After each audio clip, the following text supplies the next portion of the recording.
そうですね、今回 Quite ま a lot ず、 has actually changed this time around. One of the big features is the overhaul of the graphic engine. We changed the focus from having the game look at just a single still shot and having it look really good.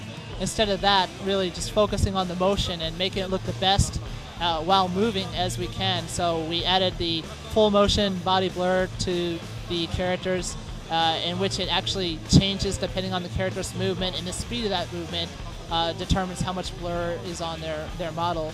So that really has a lot of impact and makes it stand out.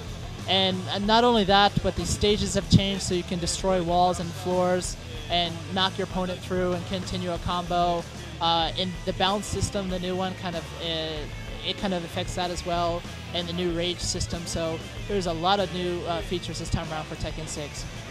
まずさっき言ったステージの We have the same type of stages as previous installments, like without walls or with walls. But the stages with walls in particular, you can break through the wall, making it larger, changing the strategy involved in that, as well as dropping through the floor. And how this actually changes that as well is the bound system. Specific moves will bounce your opponent off the floor, allowing you to continue a combo or whatever. So combining that with dropping them through the floor and then using the bound system to pick them up and continue a combo can be very devastating. レイジーシステムっていうのが今回あるんですよ。 A new element also is the rage system, and this kind of changes the gameplay in that when a player's life is depleted to a certain amount, their attacks are powered up. So this keeps more high-level players on their toes because they could allow their opponent to perform a comeback if they're not careful. そうですね、あとさっき言った例えば Up until now, the customization has been just a visual aspect of the game.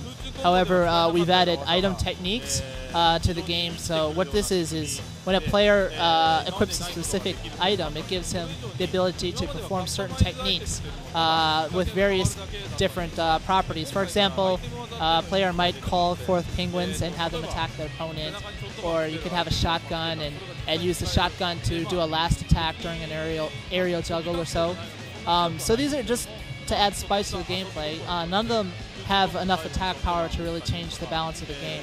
そうですね、やっぱり各校のシリー I've been on the Tekken series for over 10 years myself, and there's been various things we tried, like sidestepping and break falls from Tekken 3 that we've actually included and still keep. Others from, like, for example, Tekken 4, the undulation, or the position change and the evasive movers against walls that were in Tekken 4 that we've actually dropped after that. Even larger system elements like Tekken Tag that we've tried and found effective. So we're constantly taking things and adding new things or dropping stuff that doesn't work and kind of repeating that. So each time is a totally different experience for Tekken, we believe. キャラクターについてなんですけども、基本的に鉄拳 Basically, we haven't eliminated any characters that were in Tekken DR. So all of those characters are returning this time around. And not only that, we've also added 6 characters for Tekken 6 and then Bloodline Rebellion in the arcades. So if you look at the character select screen, there's about 40 characters there. 今回の鉄拳6なんですけども、 So Tekken 6 will be on the 360, the PS3, and the PSP in fall of this year.